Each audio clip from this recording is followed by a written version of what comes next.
Mr. Buffett, what were your biggest investment mistakes, and what lessons did you learn from those that you can share with us? Yeah.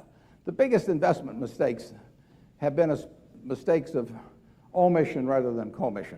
I mean, you see in our balance or in our income statement the mistakes that result from commission, but accounting doesn't pick up the mistakes of omission, and they're the huge ones. And nobody knows about it unless I feel in the mood to confess, which I don't often, but since you asked. I would say the biggest mistake, I've named a couple in the past. I used to always name the Fannie Mae stock we didn't purchase in the early 80s. Now, I don't count as a mistake not buying Microsoft, for example. I met Bill Gates on July 5th, 1991. He spent about 10 hours explaining Microsoft to me. He did it with an orangutan the next day. He said that was easier. But it was fascinating to me. And I knew he was a terrific guy and a terrific manager, and Microsoft was a terrific company.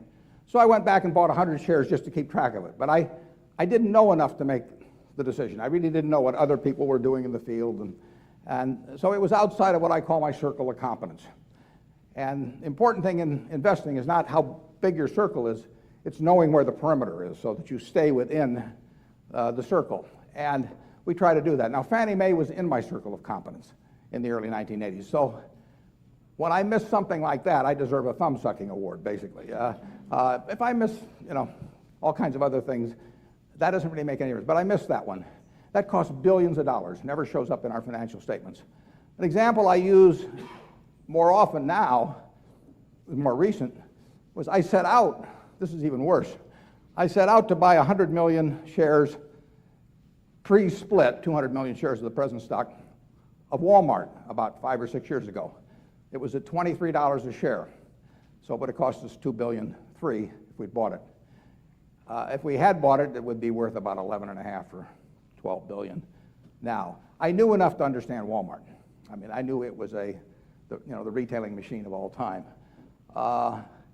And what happened on that was I bought a few million shares, and then it went up. It probably went up to 23 1/8. Now, when a stock goes from 23 to 23 1/8, I mean, that's a major event around Berkshire. I mean, I have trouble adjusting. I mean, my license plate says thrifty, and the guy who designed it knew what he was saying. And so, like a dope, I just said, well, I'll wait till it gets back to where I was buying. It was a little more than 1/8, but nevertheless, and of course, I missed out on 8 or 9 billion. So that's a mistake. Now that you're a B shareholder, I mean, don't raise hell about this at the meeting, but but those are the mistakes you don't see.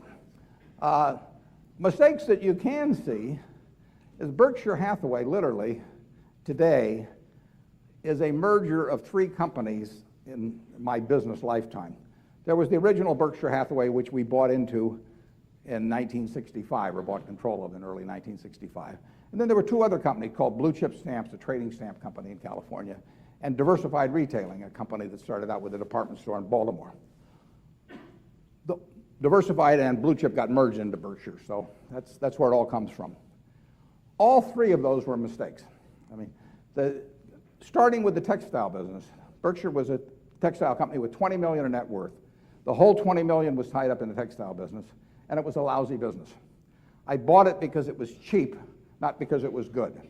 And that's a mistake. It took me a long time to get over that. I learned under a fellow who was a magnificent human being, magnificent teacher, and did all kinds of things for me. He put the emphasis on buying things that were quantitatively cheap. That was the background from the 30s and 40s. I call it the used cigar butt approach to investing. I mean, you go around, you walk down the street, and you see a cigar butt, and it's kind of soggy and disgusting and repels you, but it's free. And there may be 1 puff left in it. So you think, what can I lose? I mean, so you pick it up and you see, and maybe there's 1 puff in it, but it didn't cost you anything. So if it isn't, all you've had is a soggy cigar butt in your mouth. And that was Berkshire Hathaway back in 1965. It was the wrong kind of business to buy. It had actually lost significant money over the previous 10 years, but it was very cheap. So I bought in, and then all of a sudden I owned a textile business, a New England textile business. a New England textile business in New Bedford, Mass, where about 100 textile companies had gone out of business, and we were the last ones really foolish enough to be trying to make a profit. So it was a terrible base to build what has become Berkshire Hathaway on. I mean, we sat with that 20 million, which was originally 100% of our capital. We sat with that for about 20 years trying to make it work, and it never worked. So if I'd done the things that subsequently we did in insurance and See's Candy and all kinds of other businesses, and done it from scratch and not put them in Berkshire, maybe Gates would have to move over. Diversified retailing, we went into Baltimore, bought a department store in 1966. We thought we were buying a second-class department store at a third-class price.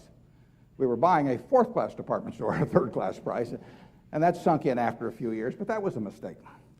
Blue Chip Stamps was a trading stamp company, and most of you are too young to remember, but in the 60s, particularly, there was this huge rage, and S&H was a huge company, and Blue Chip was set up in California, and literally it did 120 million of business in 1967 or 8 when we bought it. It now does about $50,000 a year. So it's under our careful management, lots of effort. We've taken it from 120 million of sales down to about 50,000, and we'll get the rest of the way before long. It was that we bought into a hula hoop, and we didn't know it at the time. So with that great background, all three were mistakes. We put them all together. 3 mistakes put together, one each, becomes 3 mistakes in one pile. But we did go into these other businesses. I learned after a point that the real thing in business is to be in good businesses with good people. And that's what works. And it's much more important than trying to buy something cheap, which doesn't, it may work okay occasionally, but it's no way to build a business over time. So those 3 were mistakes of commission.